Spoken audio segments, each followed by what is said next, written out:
Raja Belshazzar mengadakan perjamuan yang besar untuk para pembesarnya, 1.000 orang jumlahnya. Dan di hadapan 1.000 orang itu, ia minum anggur. Dalam kemabukan anggur, Belshazzar menitahkan orang membawa perkakas dari emas dan perak yang telah diambil oleh Nebukadnezar, ayahnya, dari dalam bait suci di Yerusalem, supaya raja dan para pembesarnya, para istri, dan para gundik mereka minum dari perkakas itu. Kemudian dibawalah perkakas dari emas dan perak itu, yang diambil dari dalam bait suci, rumah Allah di Yerusalem. Lalu raja dan para pembesarnya, para istri, dan para gundik mereka minum dari perkakas itu. Mereka minum anggur dan memuji-muji dewa-dewa dari emas dan perak, tembaga, besi, kayu, dan batu. Pada waktu itu juga tampaklah jari-jari tangan manusia menulis pada kapur dinding istana raja di depan kaki Dian, dan raja melihat punggung tangan yang sedang menulis itu. Lalu raja menjadi pucat, dan pikiran-pikirannya menggelisahkan dia. Sendi-sendi pangkal pahanya menjadi lemas, dan lututnya berantukan. Kemudian berserulah raja dengan keras, supaya para ahli jampi, para kasdim, dan para ahli nujum dibawa menghadap. Berkatalah raja kepada orang bijaksana di Babel itu, "Setiap orang yang dapat membaca tulisan ini dan dapat memberitahukan maknanya kepadaku, kepadanya akan dikenakan pakaian dari kain ungu, dan lehernya akan dikalungkan rantai emas, dan di dalam kerajaanku ia akan mempunyai kekuasaan sebagai orang ketiga." Tetapi semua orang bijaksana dari raja yang telah datang menghadap tidak sanggup membaca tulisan itu dan tidak sanggup memberitahukan maknanya kepada raja. Sesudah itu, sangatlah cemas hati Raja Belshazzar, dan ia menjadi pucat, juga para pembesarnya terperanjat. Karena perkataan raja dan para pembesarnya itu, masuklah permaisuri ke dalam ruang perjamuan. Berkatalah ia, "Ya Raja, kekalah hidup Tuanku. Janganlah pikiran-pikiran Tuanku menggelisahkan Tuanku, dan janganlah menjadi pucat.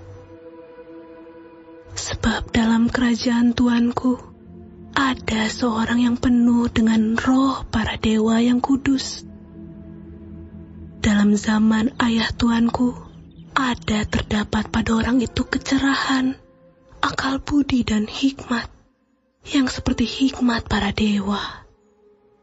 Ia telah diangkat oleh Raja Nebukadnezar, ayah Tuanku, menjadi kepala orang-orang berilmu, para ahli jampi, para kasdim, dan para ahli nujum. Karena pada orang itu terdapat roh yang luar biasa, dan pengetahuan dan akal budi, sehingga dapat menerangkan mimpi, menyingkapkan hal-hal yang tersembunyi, dan menguraikan kekusutan, yakni pada Daniel yang dinamai Belshazzar oleh raja. Baiklah sekarang Daniel dipanggil, dan ia akan memberitahukan maknanya." Lalu dibawalah Daniel menghadap raja. Bertanyalah raja kepada Daniel, "Engkaukah Daniel itu salah seorang buangan yang telah diangkut oleh raja, ayahku, dari tanah Yehuda?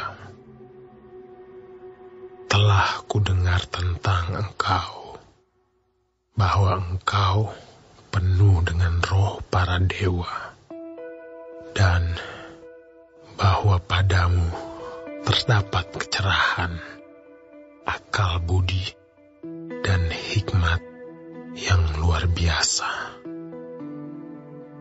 Kepadaku telah dibawa orang-orang bijaksana, para ahli jambi, supaya mereka membaca tulisan ini dan memberitahukan maknanya kepadaku. Tetapi mereka tidak sanggup mengatakan makna perkataan itu. Tetapi telah kudengar tentang engkau, bahwa engkau dapat memberikan makna dan dapat menguraikan kekusutan. Oleh sebab itu, jika engkau dapat membaca tulisan itu dan dapat memberitahukan maknanya kepadaku, maka kepadamu akan dikenakan pakaian dari kain ungu, dan pada lehermu akan dikalungkan rantai emas, dan dalam kerajaan ini engkau akan mempunyai kekuasaan sebagai orang ketiga. Kemudian Daniel menjawab raja, "Tahanlah hadiah tuanku. Berikanlah pemberian tuanku kepada orang lain. Namun demikian, aku akan membaca tulisan itu bagi raja dan memberitahukan maknanya kepada tuanku. Ya tuanku raja, Allah yang maha tinggi telah memberikan kekuasaan sebagai raja, kebesaran, kemuliaan, dan keluhuran kepada Nebukadnezar, ayah tuanku.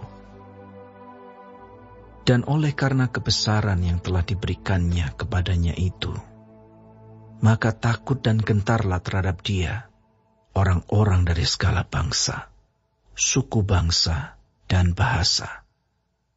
Dibunuhnya siapa yang dikehendakinya, dan dibiarkan hidup siapa yang dikehendakinya. Ditinggikannya siapa yang dikehendakinya, dan direndahkannya siapa yang dikehendakinya. Tetapi ketika ia menjadi tinggi hati dan keras kepala, sehingga berlaku terlalu angkuh, maka ia dijatuhkan dari tahta kerajaannya, dan kemuliaannya diambil daripadanya. Ia dihalau dari antara manusia, dan hatinya menjadi sama seperti hati binatang, dan tempat tinggalnya ada di antara keledai hutan. Kepadanya diberikan makanan rumput seperti kepada lembu, dan tubuhnya basah oleh embun dari langit, sampai ia mengakui bahwa Allah yang maha tinggi berkuasa atas kerajaan manusia dan mengangkat siapa yang dikehendakinya untuk kedudukan itu. Tetapi tuanku Belshazzar, anaknya, tidak merendahkan diri, walaupun tuanku mengetahui semuanya ini. Tuanku meninggikan diri terhadap yang berkuasa di sorga. Perkakas dari baitnya dibawa orang kepada tuanku. Lalu tuanku serta para pembesar tuanku, para istri, dan para gundik tuanku telah minum anggur dari perkakas itu. Tuanku telah memuji-muji dewa-dewa dari perak dan emas, dari tembaga, besi, kayu, dan batu yang tidak dapat melihat atau mendengar atau mengetahui, dan tidak tuanku muliakan Allah yang menggenggam nafas tuanku dan menentukan segala jalan tuanku. Sebab itu, ia menyuruh punggung tangan itu, dan dituliskanlah tulisan ini. Maka inilah tulisan yang tertulis itu. Mene, Mene, Tekel Upharsin.